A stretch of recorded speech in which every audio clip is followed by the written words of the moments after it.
¿Tienes?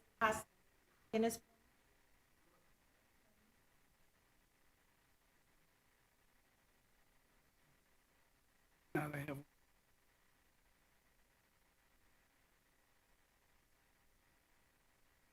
Just for,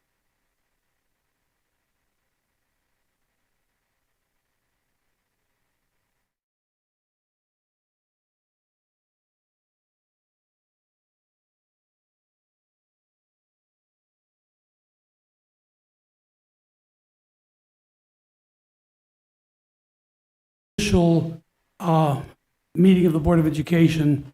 It's a meeting of a committee as a whole, which consists of all 7 board members. So technically and legally, we cannot even begin the meeting without a quorum, since the committee consists of the entire board. So as much as I love to start my meetings on time, we're going to have to wait till a 4th board member shows up, and we already know that Ms. Hannah is not going to be here. She had an encounter with a carpet shampooer and says she's not doing too well. And Mr. Riddle has bronchitis, and he will not be here. So we have just one other, right? No. Who else? Ms. Lensing? We haven't heard from Ms. Lensing and Caroline. And Carolina's on her way down, but she's still about 20 minutes, half hour out.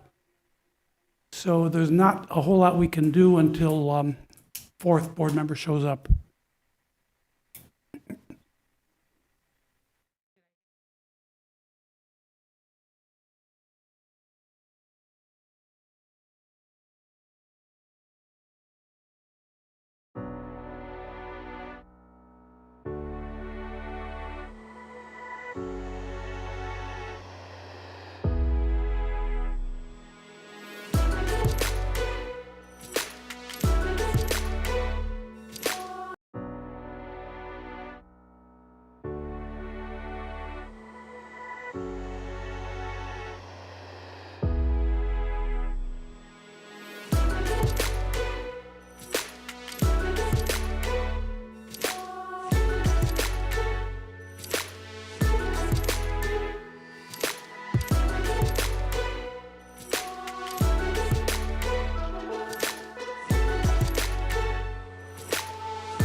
I would like to call to order the FY26 Budget Workshop number 2.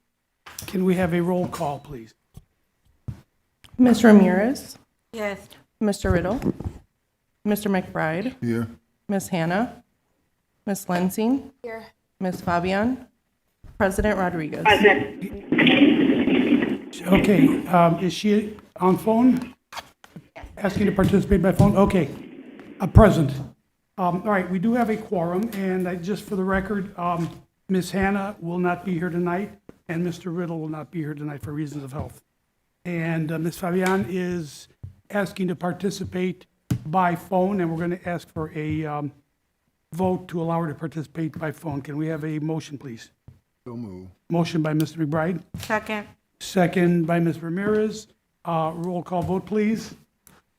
Ms. Ramirez. Yes. Mr. Riddle, Mr. McBride, Yes. Ms. Hannah, Ms. Lensing. Yes. Ms. Fabian, President Rodriguez. Yes, motion carries. Okay, so Ms. Fabian is now participating by phone. And as I explained before, this is not an official meeting of the Board of Education, but because we are a committee of the whole, which consists of the entire board, we cannot even begin the meeting until we have a quorum. So let's see, where are we? We have the roll call. Next item on the agenda is public comment. Do we have anybody here that signed up to address the board? No? Is there anybody here that wanted to address the board? Okay, moving on. Next item is the approval of the minutes of the meeting of May 12th, 2025. I do have some corrections that I would like to recommend before we have a motion. First of all, the meeting was called to order at 6 p.m. by President Rodriguez. There is no mention of my name in the minutes. So for some reason, my name was left out of everything, so it needs to be added. Under the next item 2 roll call, the following responded present. My name needs to be added to that. And also, on the second page, there was a comment by Ms. Hannah. She emphasized the need to streamline spending, even with positive projections. We must stay cautious. Uncertain is 2 sentences that run together, and put a because in there, and that makes it make perfect sense. And I'll give you my notes, so you can just take it from there. And then on page 3, comments by Ms. Placencia. She's talking about our goal is to avoid RIFs. And just so everybody understands, RIFs, that is an acronym spelled RIF, all capital, which stands for reduction in force. It's basically layoffs, and it's spelled here as RIFs. So I just want to make that correction. We're talking about RIFs, RIFS. And other than that, I have nothing else. Does anybody else have any corrections they'd like to make to the minutes? No. I do. So when I was asking about the $750 grant in the minutes, it has DOC, but I believe it's DCEO, and that's also in our presentation today. So if we can get that component corrected. Good catch. Where is that? What page? What section? Let me find the exact section for you. Under 4A, Ms. Lensing's comments. So if on when we're going to get the $750K from DCO. DCO, and it should be DCEO. DCEO. Okay. Anything else? Anybody else? Okay. We need a motion to approve. I motion we approve as amended. Motion by Ms. Lensing to approve the minutes as amended. Do we have a second? Second. Second by Ms. Ramirez. Any additional comments or questions or corrections? Roll call vote, please. Ms. Ramirez, Yes. Mr. Riddle, Mr. McBride, Yes. Ms. Hannah, Ms. Lensing, Yes. Ms. Fabian, President Rodriguez. Yes, motion carries. Minutes are approved. Okay, moving on. Item 5, reports and presentations. Who is going to be running the show tonight? I should have known.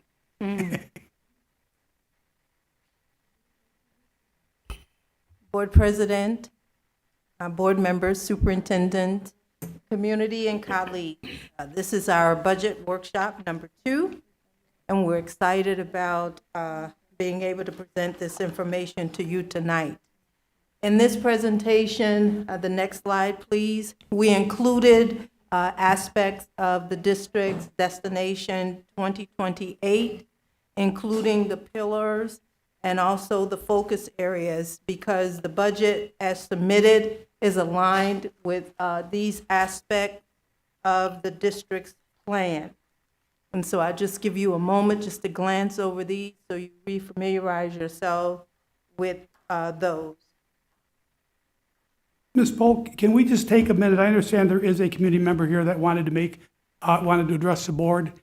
So could we just have that person come forward?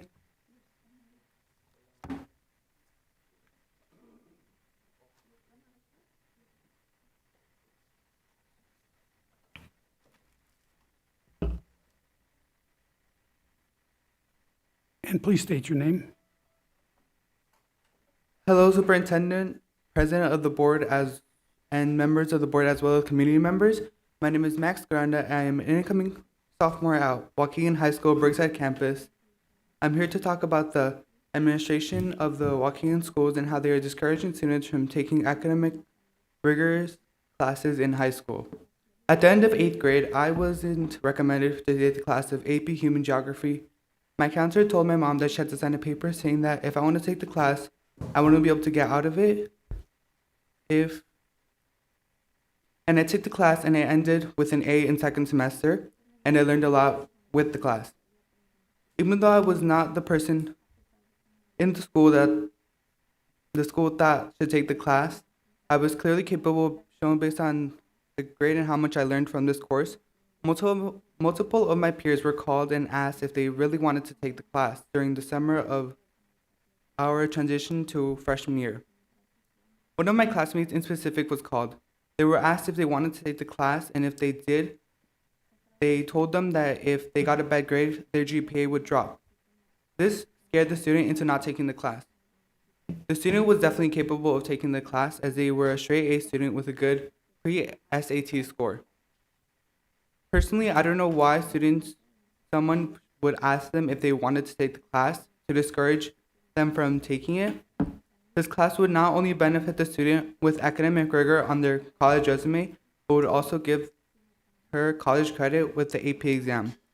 Not only did they do this, but throughout the year, some of the counselors discouraged the students from taking AP classes next year, such as psychology, which now psychology isn't offered at Brookside campus next year.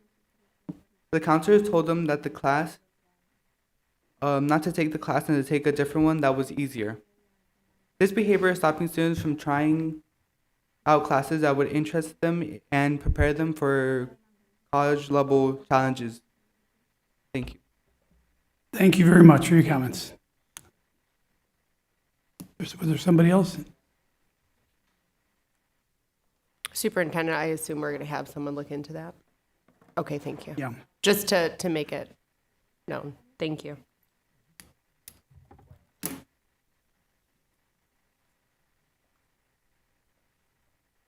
Okay, Ms. Polk, they'll be up real soon. Thank you.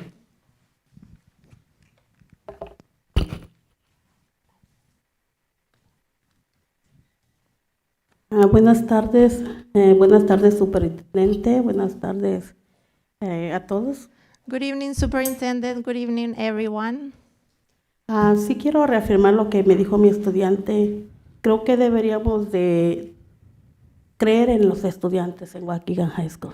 I want to say again what my students said. I think we should believe in the students of the high school. Creo que si nosotros como padres, la administración no cree, entonces ¿quién va a creer en ellos? I believe as parents, and if the administration don't believe in them, who is going to believe in them? Creo que un resultado en los exámenes no determina lo que puede hacer un estudiante. I think the test results do not determine what the student is capable of. Yo estuve hablando en varias ocasiones con las consejeras. I spoke multiple times with the counselors. Me hicieron firmar incluso un papel donde decía que si mi hijo fallaba, ellos no se hacían responsables de ayudarlos. They made me sign a document saying that if my student failed, they were not gonna be responsible for that. Eso fue en Brookside. That was at Brookside. Y ahora que yo veo que mi hijo sacó en el primer semestre una B y en el segundo semestre él sacó A, yo digo, hay que creer en los estudiantes. And now that I saw that my student in the first semester got a B and then in the other semester got an A, that's when I thought we have to believe in the students. Hay que motivarlos a que ellos tomen estas clases, que es crédito para la universidad, para ellos. We have to motivate them to take these classes because these are gonna be credits for the college. Hay que confiar en los estudiantes. Creo que los administradores, los padres, la comunidad, debemos de confiar en los estudiantes. We have to trust in them, the community, the administrators, the parents, we have to trust in the students. Estos son los estudiantes del futuro de Waukegan. These are the students of the future of Waukegan. Y esa es una de las cosas que quiero decir. Tengo otra cosa más que quiero abordar. That was one of the things that I wanted to say. Now I want to say another thing. Se trata de los exámenes AP que tomaron los estudiantes en mayo. It's about the AP test that the students took on May. Hoy mi estudiante recibió algunos emails del College Board. My student received some emails from the college board. Estos emails dicen que debido a fallas de la administración, These emails said that due to administration's les están dando que vuelvan a retomar el examen o que el examen se quede así. Van a poner que hubo fallas durante el examen. They're asking the students to either take them or just leave them like that with those grades. Pero me quiero enfocar más en el examen que tuvieron de un examen que tuvieron referente a estadísticas. But I want to focus in a test that it was about statistics. Algo que no me gustó. Something that I didn't like. Durante este examen, la escuela Brookside, la escuela Washington During this test, Washington campus tuvieron un evento para festejar a los seniors. had an event to cheer the seniors. Entonces, durante este examen se oía el ruido que tenían con la música. So during the test, they could hear the music of the event. Creo que no debe de haber distracciones en este tiempo. I think there shouldn't be any distractions during this time. Y la escuela se debe de organizar mejor. Sí, hay que festejar a los estudiantes, pero también hay que tomar en cuenta a los que están teniendo un examen. The school should be more organized. Yes, we have to, celebrate the students, but also focus in the other ones. Sí, me gustaría que el próximo año la escuela Washington lo haga mejor. I would like for this Washington campus to do better next year. Gracias. Thank you. Thank you. Can we have your name for the record? Señora, su nombre, por favor. Señora, su nombre? Luke ¿Su apellido? Granda. Granda, okay.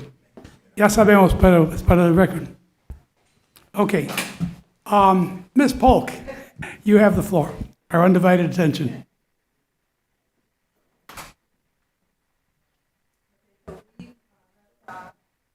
That we've provided copies of the Destination 2028 pillars and also the focus areas so that you can review those at your leisure.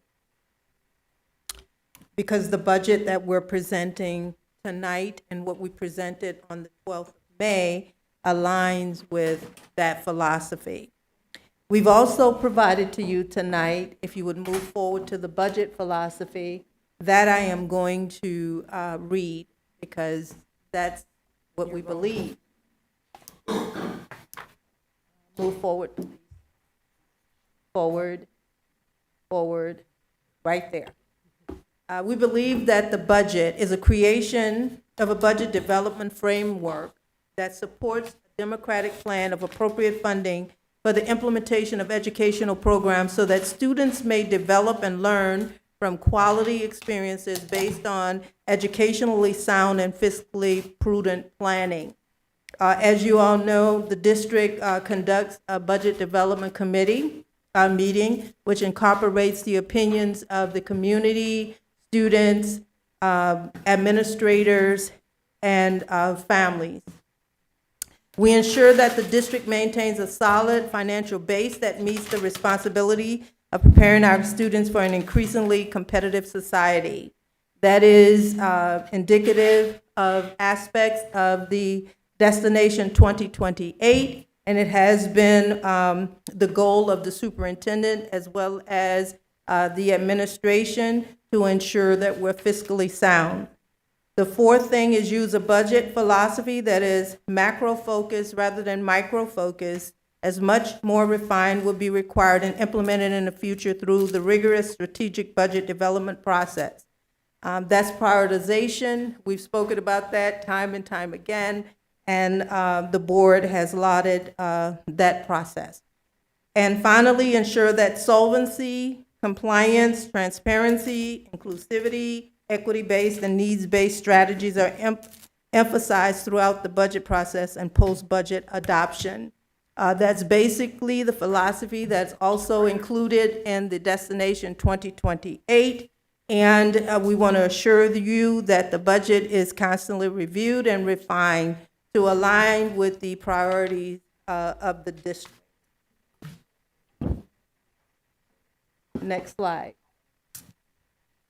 This slide is really a repeat of what we presented on May the 13th. We just presented it by local, state, federal, and the total that we're projecting to end in FY '25 and what we're projecting in FY '26. You see the variations or the variances there by dollar amount and the percentages. In local, we're projecting that we're going to go down about $977,000. For the state, we're projecting that we're going to go up about $4.8 million, and that's primarily evidence-based funding. Just as I was coming here, we didn't get, at least the state didn't allot as much as we thought we would get allotted for evidence-based funding. So we're hoping that we would get that 4.1% increase. But again, that is just an estimate until we get the actual number. So the assumption that we're making in the presentation that we did on the 13th, and as well as what we're doing tonight, is that there's a 4.1% increase in evidence-based funding. Federal, a reduction of the approximately $1.6 million. Some of that is because we don't know what is going to happen with Medicaid. We don't know what is going to happen with some of our federal grants. And then also we have one of our grants that's ending. That was from the Department of Education. So that's accounting for that reduction there. And so overall, we think across all 9 of our funds, we're probably going to have about a $2.2 million increase in revenue. Next slide. A number of years ago, we were asked where the majority of our money comes from, and that's where this slide really comes from. You'll see that the majority of our money comes from the state, which is evidence-based funding and categorical aid. 10% from federal. We don't get a lot of money from there directly from federal. Some of the money that's coming from the state is flow-through, so it is federal money, but it's through the state. And then, of course, local, about 25%, and that's primarily because we've not increased our property tax. I want to put a plug in again right there. You saw the slide. We have left a lot of money on the table. We could never recoup that base, never, ever. And so I, with the superintendent's support, is really hoping that the board would reconsider and at least allow us to go up. Even if later you decide you want us to abate, let us go up and then abate. I don't even want to abate, because right now in the fiscal climate, right before I came here, I was reading an article about the president's skinny budget. You all have heard that on the news. And so he's cutting billions from K to 12. So we really don't know what is going to happen at the federal level as it relates to funding school districts.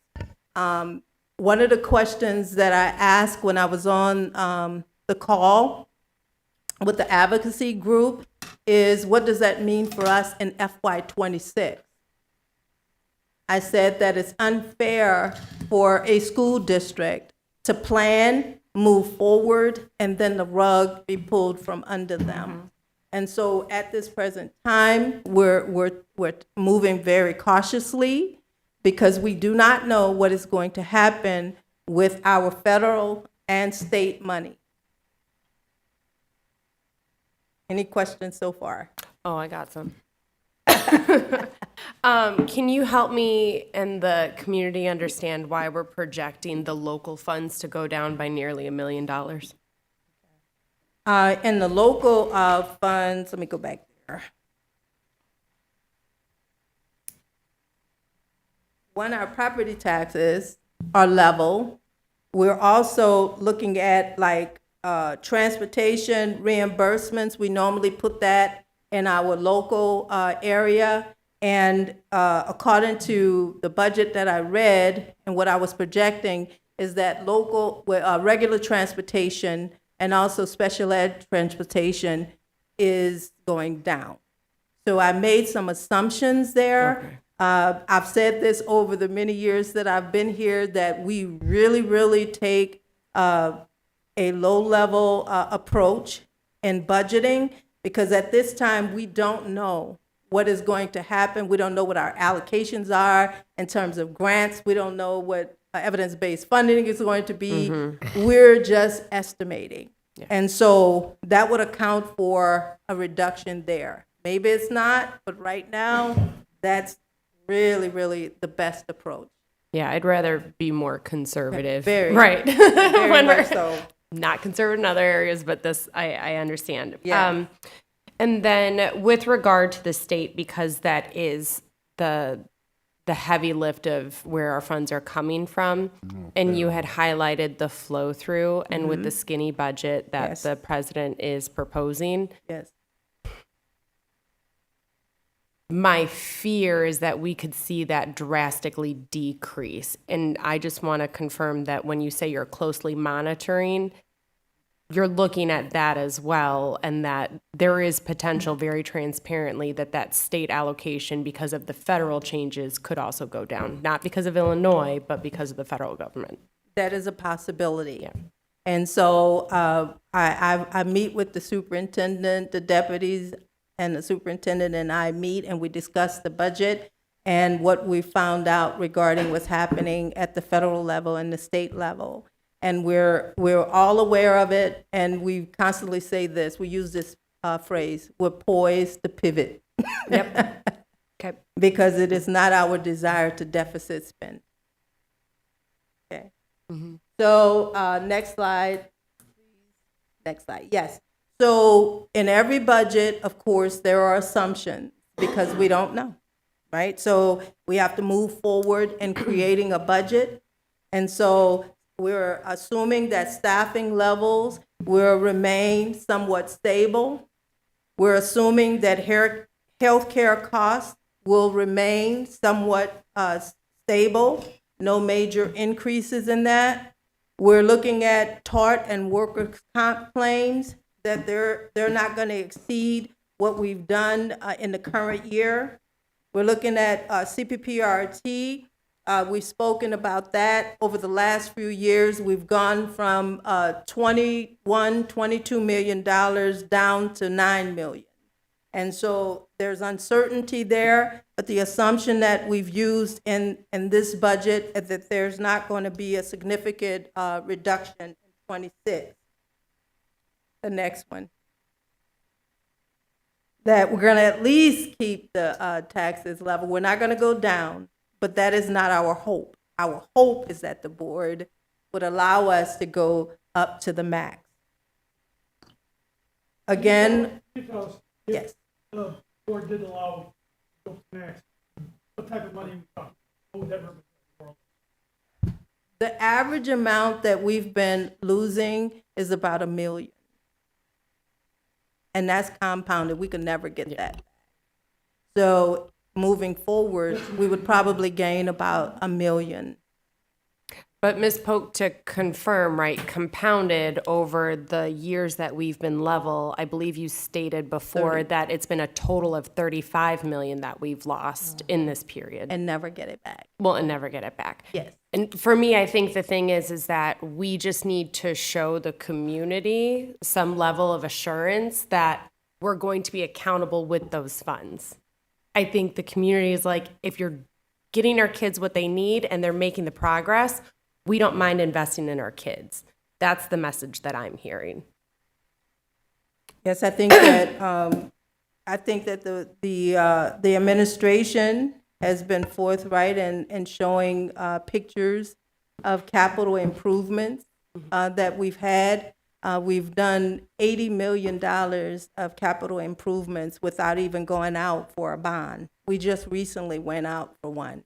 So we were using the existing fund balances to do all of those great things and putting air conditions in the building and just keep going on and on with the various things that we've done. And those things are up front, right? So now we're at the place, not because we've not managed our money wisely, but rather we've gotten ESSER money pulled from us, right? And we've had COVID that we've had to contend with. A lot of things change. So the dynamics have changed, not only in Waukegan, but those dynamics have changed across the country. So many school districts, in reading the articles, they're talking about this COVID cliff. You know, what do we do now that we don't have this money and we have all of these needs? Well, we have to, do what we've been doing the whole time, and that is to prioritize. We can't do everything, but we have to do those things that we identify as the greatest need.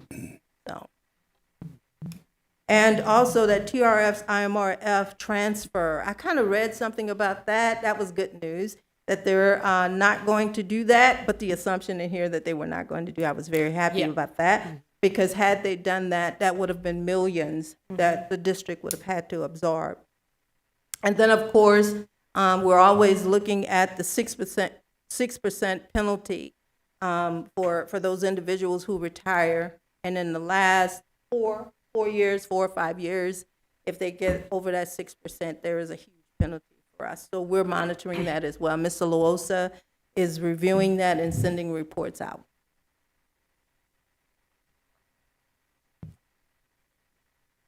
Okay, also, we're hopeful that Medicaid is going to resume.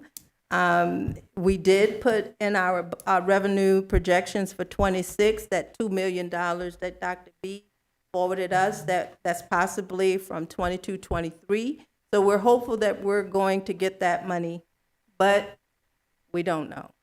Okay, E-rate payments will not be affected by the presidential executive order because we have a lot of bills that we get reductions for, Dr. Cuevas. And so we would have to pay about $2 million out of our local coffer if E-rate was to go away. Am I right? Yes. Grants, title grants, IDEA, EL grants, hopefully will not be affected. Those are a part of what was mentioned in the skinny budget. Those are our assumptions. We assume that they would not be impacted by executive orders. DCL, the 750, and ICEJA will give us our $800,000 that they owe us for the current year, and then we will get future funding. I applaud the superintendent for sending a letter asking for us to continue to receive that grant. Also, I applaud her for sending notice to try and get the evidence-based funding fully funded. So I don't want to get too much in the weeds, and I know all of this is projected and assumptions and best, it sounds horrible to say best guesses, but Yeah. we've seen, although title funding, IDEA, all of that may not be affected as far as funding, we know that the services, there might be delay in payment, Yes. right? Because if we're breaking down departments and there's less staffing to actually print those checks out and send them to us, there's going to Yes. be delay in payment. Yes. Have we thought about that? And if that funding doesn't come, we don't get reimbursed in time, are we covered? Yes, we always think about the budget, but then we also think about cash, because you can't spend what you don't have. And so that's the reason why we have a working cash fund that's like our bank account. I don't want to get any more into that, but yeah, we have about $40 million. How much do we have? About $40 million in the working cash fund. So it should be fine. But if not, we have a very good working relationship with Old National, and we don't want to get into a line of credit, but if we have to, I believe that we would be able to do that. Any other questions?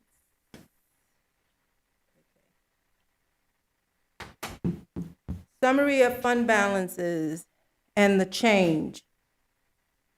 We wanted to talk about the reason why those areas are colored in green, because our fiscal stability relies on the education fund, the O&M fund, transportation fund, and the working cash fund.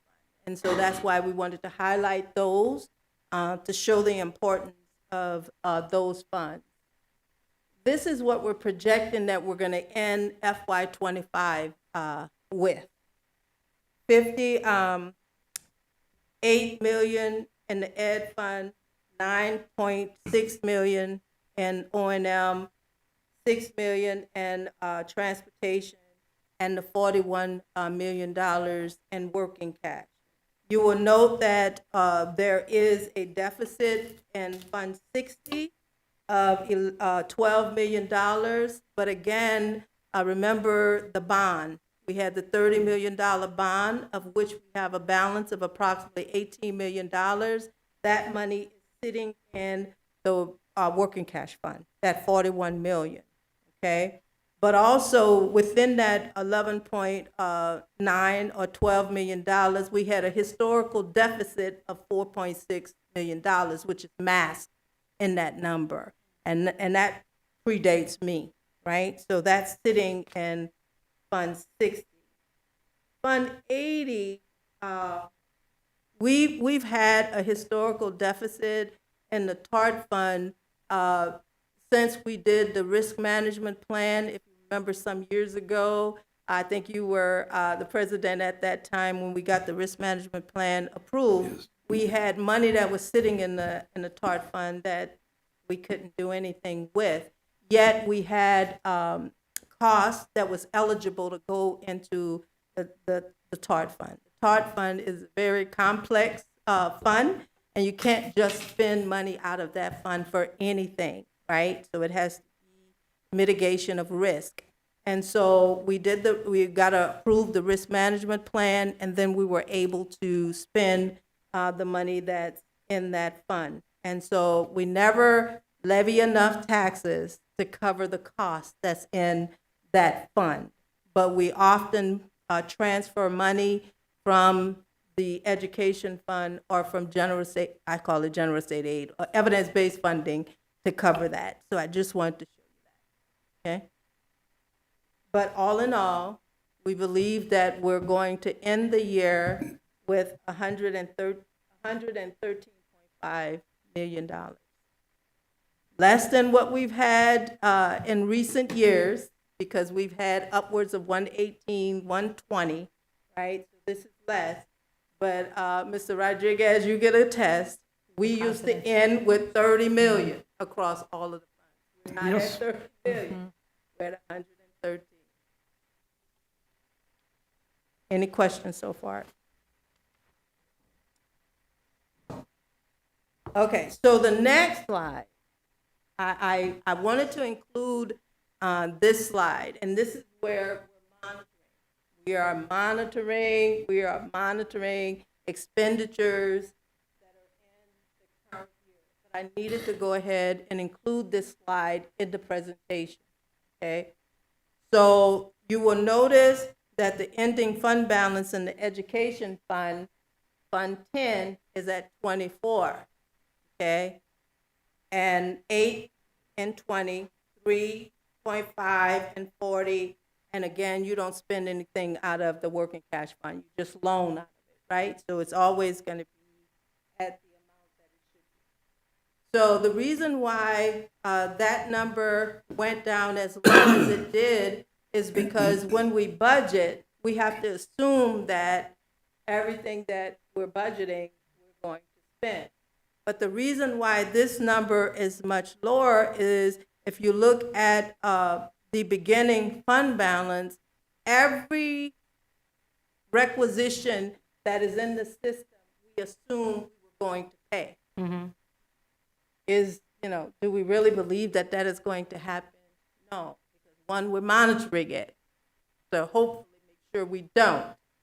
But if we were to pay every requisition or PO that's in the system, then at the end of FY26, this is where we would be. We would be at $67.9 million from the 113. Okay? That's why it says with current encumbrances. Any questions?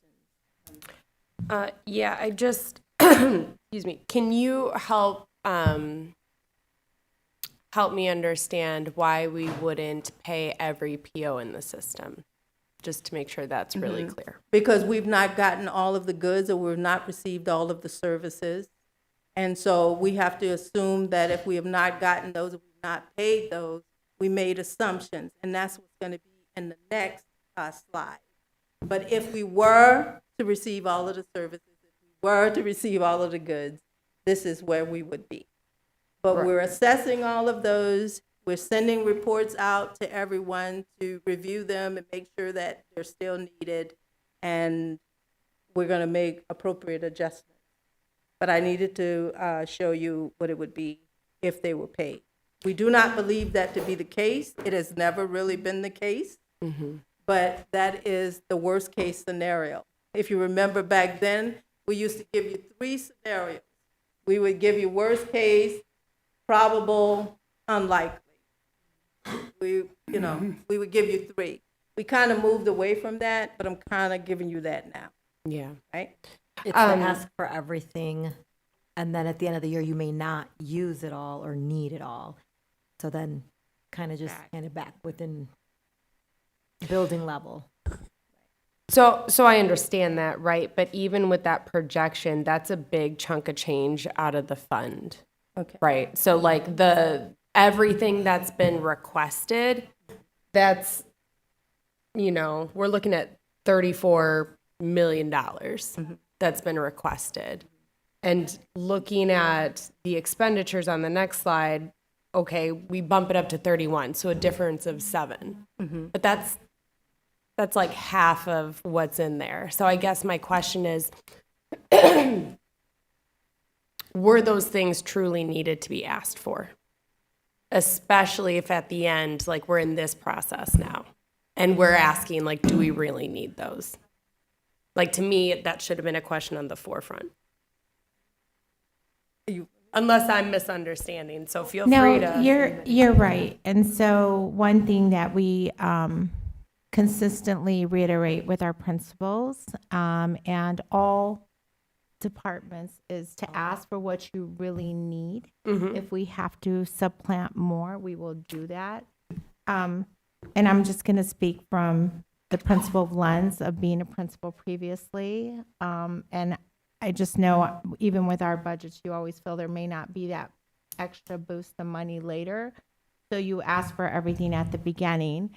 You may have this great tutoring program that you want to institute. This could just be one of them. And teachers aren't signing up, so that money's going to fall. Or I may have wanted to buy, maybe do a lesson study with my staff, and time in the year just didn't work out plans, so that money will drop. So what happens is if you don't spend that money, which you've already stated you understand, it tends to drop. So what we do see, and I would still say we're seeing it is people asking for more in the sense, I don't want to say hoarding, but just to insulate themselves, like we may need this, we may not that, and then not use it in that time where the money will fall. And we know that. And that is why I have directed finance to be looking at budgets quarterly. So at each quarter, you should know that you're spending 24% of your funds that you allocated. Where are you with that? Are you at 18? Are you at 25? You may be at 40 and catch up at the semester. So we're constantly monitoring. So we're trying to minimize that insulation and the need to feel that you need that, for lack of a better statement. But that is something that we're constantly monitoring, and we're having those courageous conversations with not only departments, but with schools, but we're also holding accountability when we're looking at our KPIs and saying, well, you said you needed this much money to do this, and I see you're either A, doing this without it, so did you really need it, and should that drop to something else? Or B, you did use it, but we're not seeing the return on investment. So there's a lot that goes in there. I'm just trying to give you the thought process of what that may look like when either a department or a school is creating a budget. Did you want to add to that? Now, that's exactly what it is. We've seen over the years, even in previous administrations, that typically the budget is much larger than what actually happens.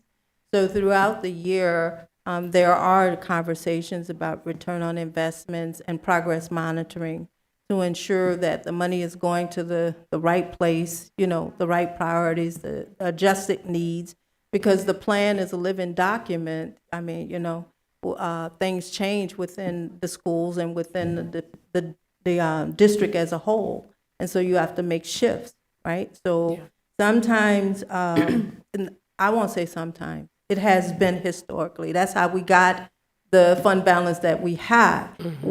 One of the things that the way that we're looking at it, we're requiring each individual to justify why they need the money. Yeah.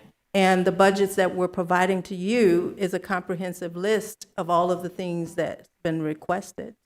Yeah. And that's what that is. And so it's the spending plan. And the reason why we included Destination 2028 was those were the focus areas. Mm-hmm. And those were reviewed by the deputies and also the area superintendents. It talks to the strategy of the leader in the school, right? So what is your strategy? Where are you putting money at? What are the levers that you're pulling? And then we have a cycle of improvement where we're monitoring that. And so we've gotten so concise where I would say previously, I don't want to speak for you, Gwen, but I would say probably monitor it, every semester. Now we're like watching this constantly, 5 weeks, 10 weeks, just watching how schools are spending money and are they spending their money on time? Because what you will see not only in this district, in other districts, schools will have hypothetically, this is just a number, $50,000 at the end of the year, and then they're rushing to spend it. They're just buying anything just to spend that It's like money. your HSA funds. And so we're stopping that. We're saying, listen, if you needed this because this was this year's school budget, not all things, you may need calculators, right? But if you needed this, it should have been utilized with intentionality. And I think that's really important. That's the word we're leaving out. Strategy and intentionality throughout the year to ensure that your KPIs are being targeted and that cycle of improvement. Sorry, just because we had attended the same CUBE conference session, I think one of my favorite things out of this discussion and even further in the slide is we're talking more about the return on investment, right? That one superintendent who was previously the financial officer within the district was saying, you have to prove to me that this is going to be worth it.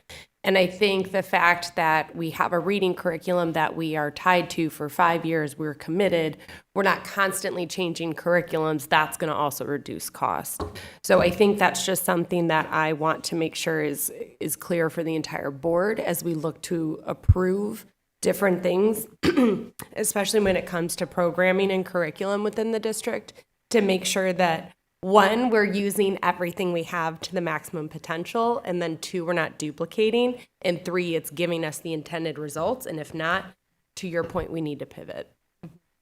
So I think one thing that's missing that we're not seeing, and I only know because of my work previous in the district, is the priority line. So every single budgeted item, you're asked as an admin, as a principal, what priorities is this? 1, 2, 3, like on a range of priorities. And one thing that Gwen often says, even to the board, is you put all of it because sometimes money does come. So when it does fall through, we don't have to scramble to put together a grant or a summary. We have that. So admin already knows you may not get everything you asked for. We're going to give you everything, that's priority 1 and aligns to the goals. Those level 3, you may not get. But something like COVID happened, and then all of a sudden we got all of this extra funding that we had to use in a limited time. That's when we can go back and look at those priority 3 standards. And I think that needs to be stated, Gwen, because that is so ingenious, because a lot of districts, when money does fall, when all of a sudden a grant opens up, they don't have the time or the resources to put together, that needs assessment of what can I get with this money? And so the clock is ticking, you didn't sign up for that grant. Whereas in Waukegan, we have those lists of the things that weren't funded, but we would like to be funded. So we can pull from that. So I think that's another thing that you should be commended for, that we do have that foresight of ask for everything, prioritize, and know that you may not get those bottom priorities filled. I really want to commend ASAP and operations, because they're doing that, and then they're having those courageous conversations. In the spreadsheets that we've provided to you as the board and the community, it has 2 columns on there. One column is the value that was requested, and then we have several columns which denotes what was allocated. And so that information, exactly what you're saying, Ms. Fabian, that information doesn't go away. We retain that information. So if we get an influx of money, we can revisit that and then reprioritize.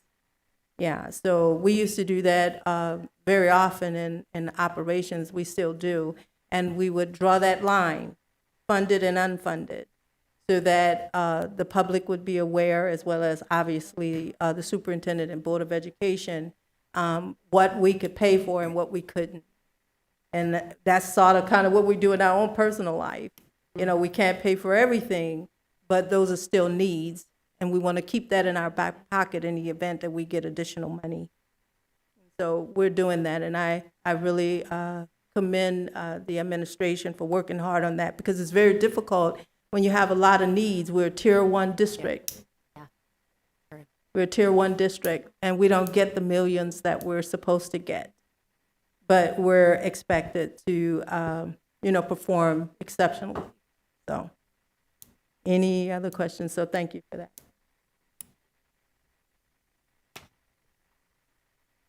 Next slide.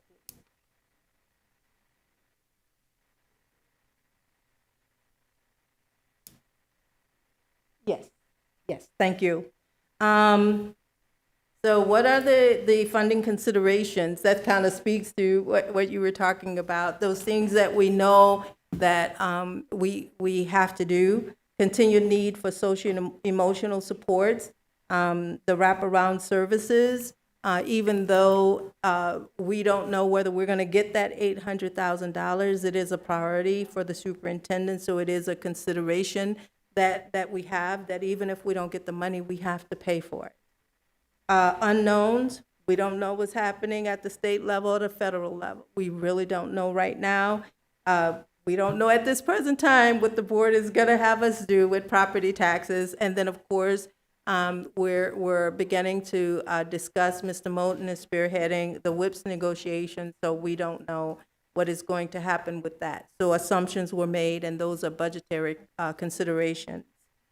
The comparability to schools, that is still a requirement for Title I, and we are Title I schools.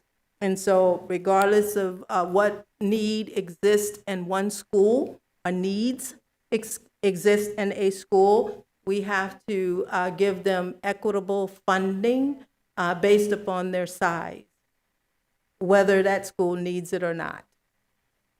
Compensation increases that we've given in recent years across all job categories has to be considered because every year it increases the bottom line. And then, of course, we always have to look at the 6% penalty because that's a lot of money associated with that. When we gave the raises to the teachers and whips, that was above the 6%. So if any of them retire, it might trigger a penalty. Even though that was the right thing to do, it might trigger a penalty. Any questions there? Next slide. Contractual obligations, of course, negotiated contract. Salaries make up about 80% of our budget. So we have to definitely consider that. We have to consider operation service contracts as well as academic service contracts. We've given some examples of that. And then also we wanted to include like general operating things in operations, like electricity, gas, and water.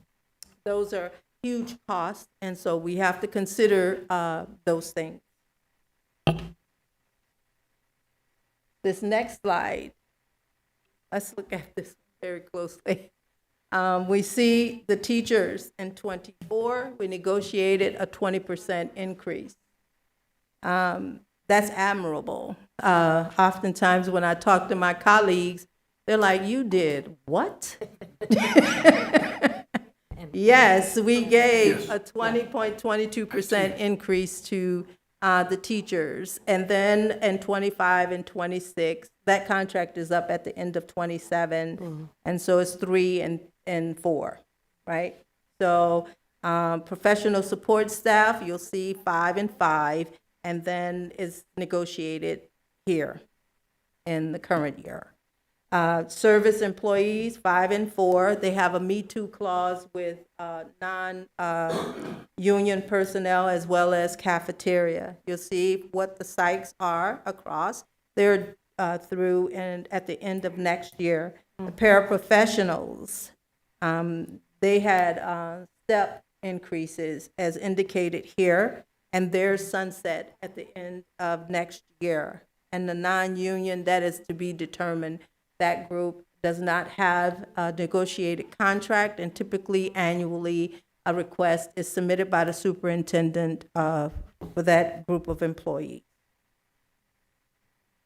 Next slide.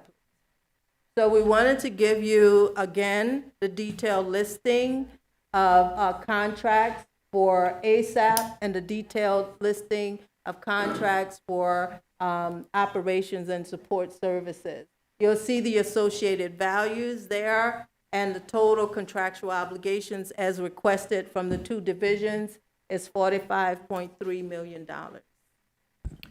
So the only thing here is the difference between contractual obligations and contracted services. Because when I was looking through the spreadsheet, I asked a specific question because one department put an item under contractual obligations and another department under contracted services. Those are 2 very different things. And especially as a board, if it could be highlighted what's a contractual obligation, because that's what we have to provide when we're working with our unions, right?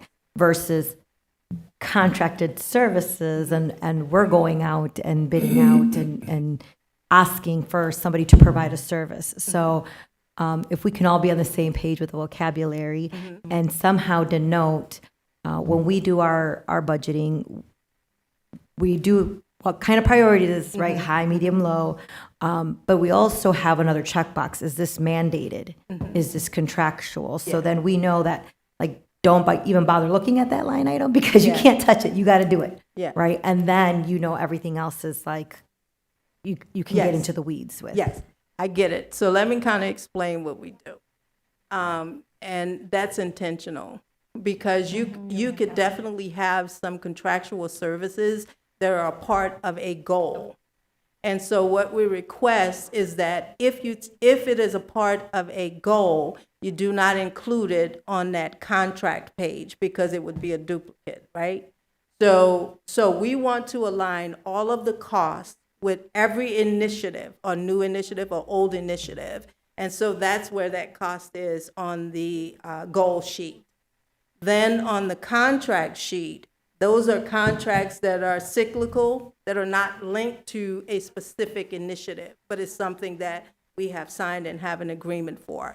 And then obviously the operational costs, which is just electricity, those type things, right? So we try to pull out those three areas, very intentional, and so that we can know, like especially if there is a contractual agreement that is multi-year, that we capture it. And so we ask all of the, respondents to give it to us that way. But that is a good point, and that's why we set it up the way we did. Any other questions? Next slide, please. Okay, so again, this is general operating expenses that each division has. And so we'll see ASAP has the 1.4 rounding, and operations has the 3.4 for a total of $4.8 million overall in general operating expenses. Next slide. We presented this at our last budget workshop, but we wanted to show you again how much we're giving to the schools. And I believe that in total, this is over $10 million, and that does not include salary and benefits or supplemental pay. So this is a lot of money that we're laying on the table. This is outside of what ASAP is supporting the schools with, or what operations is supporting the schools with. This is just based upon school initiatives. And some of this money, the schools didn't even ask for it. Remember I said that is what we have to do. Next slide. And I was trying to combat this too, speaking to some of my colleagues, some of them who go to Springfield, about this, because I feel that if we're talking about equity is not equal. Mm-hmm. Right? And so, but this makes us do it equal. And the school may not even need it, and another school needs it. And so we're forced to do this. And so it's one of those things. I'm going to plug again that if a school is receiving funds that they don't need after the budget, right, that they are supporting their fellow schools that maybe have more needs. Yes, because when Mr. Chen submits the Title I grant application, it has to be after the budget. But if we're really looking at equity, right, because they're just looking at population. To your point, that's equality. That's not diving into actually what is needed by location or student population itself. So that's just a little gentle reminder. Thank you very much. I think what will give you some comfort is us reviewing those budgets like every 5 to 10 weeks to see their spending, so we can see if they actually do need it or don't need it. And if we need it someplace else, that's when we're having those conversations. Beautiful. Right. For this, I'm going to read it, but Ms. Patty can come up if she wants to add to these. For ASAP, the major initiatives that we pulled out from the request was the high school transformation, middle school redesign, curriculum alignment and purchase, progress monitoring, return on investment, professional development, technology review and upgrades, and literacy program. Would you like to add something? Okay. I do want to state that these are not listed in any order of priority or importance. I would just like to, as a board member, get an update on timing expectations, because I know we've talked about previously before the reorganization about trying to get back to something akin to the houses within the high school. And I know have moved away and the language has been pathways, but the goal has always been smaller learning communities, because when you have a community, it's easier to keep everyone engaged. So I'm just hoping the board can get timing estimates on when these things are going to come to fruition. Yes, Ms. Lensing. In upcoming board meetings, you will see presentations. One will definitely be on the high school transformation program, et cetera. So those will be coming back to the board. Okay, great, thanks. So for operations, major initiatives that we pulled from the requests was capital improvement projects, time and attendance system, electronic forms, 10-year life safety inspections, safety review and upgrades, the wraparound services, and recruitment and retention. Any additional comments? Any questions? Next slide. And I think this brings a smile upon everybody's face. Right now, there's no additional budget reductions that are needed, and we do not believe at this present time that there's a requirement for a deficit reduction plan. There's a big asterisk on that. We're Present watching. time. We're watching. I appreciate that. Yes. So next slide. What's next in the process? Well, budget workshop 3, which we have scheduled for August the 5th. We're going to place a notice in the newspaper on the 6th. We have a 30-day review period from the 6th to the 9th.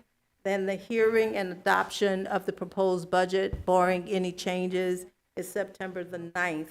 We always do it the 1st of September, just in case, so that we meet that September 30th deadline. Any questions there?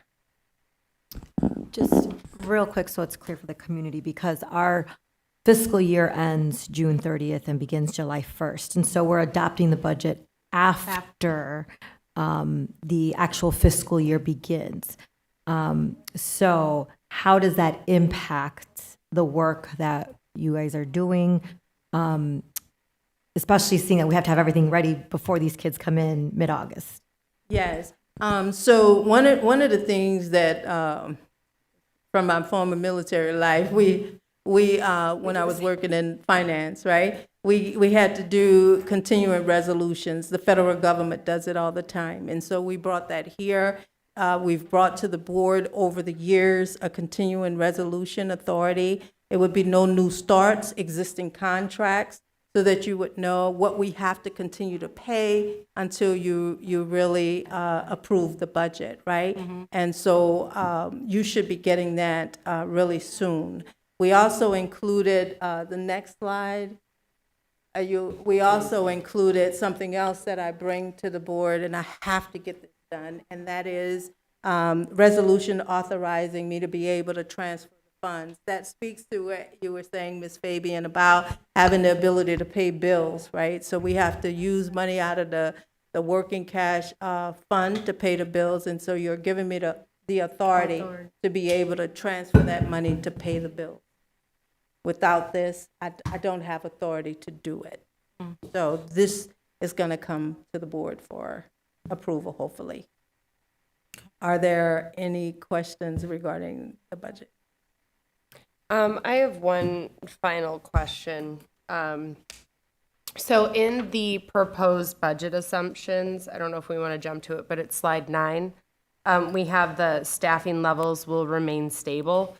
We've had a variety of conversations around staffing between,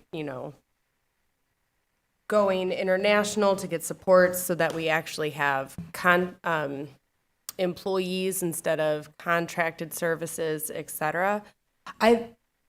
Correct me if I'm wrong, I thought we were adding positions to the district staffing based on the site-based budgeting and the SIPs. So to me, that's increasing the staffing, but also our student enrollment is decreasing.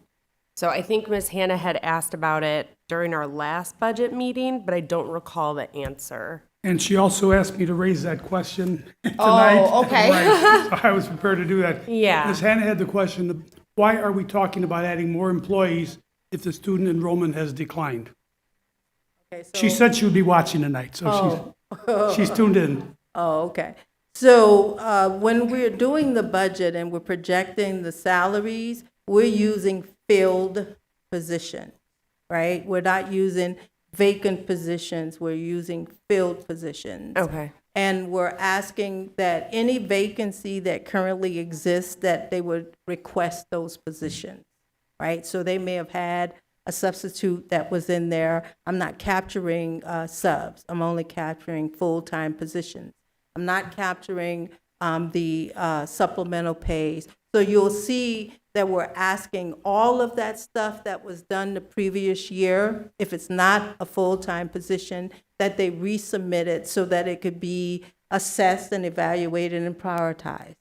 So some of those positions may not be new, right? They may have been positions that are vacant. Also, we know that there's attrition, right, from year to year. So some of those might be positions that they know that people might leave. They maybe they're not gone at the current time, and they maybe, they know it and then they're putting it in there. So maybe there are new positions. I would defer to HR and ASAP or whomever is asking for those positions to provide more clarity. But I could assure you that during the budget process, I'm only looking at filled positions. Okay, so then when we have, and this is just a refresh, when we have our future meetings throughout the years and positions are coming up, there is a line on board docs on whether or not it's budgeted or not. So if it says yes, budgeted, it means it's gone through this process, it's been included on this spreadsheet, and it's something you're accounting for. If it says no, that signals this is a brand new position, and the board needs to be, unfortunately, in this climate, very critical on, is this something that we truly need? I know it's gone through review up through the superintendent, but we are the trustees of the district. So that's the clear indicator then of it being a new position? Yes, if it says it's not budgeted. If it's not and it wasn't budgeted. in the approved budget and it's a new request.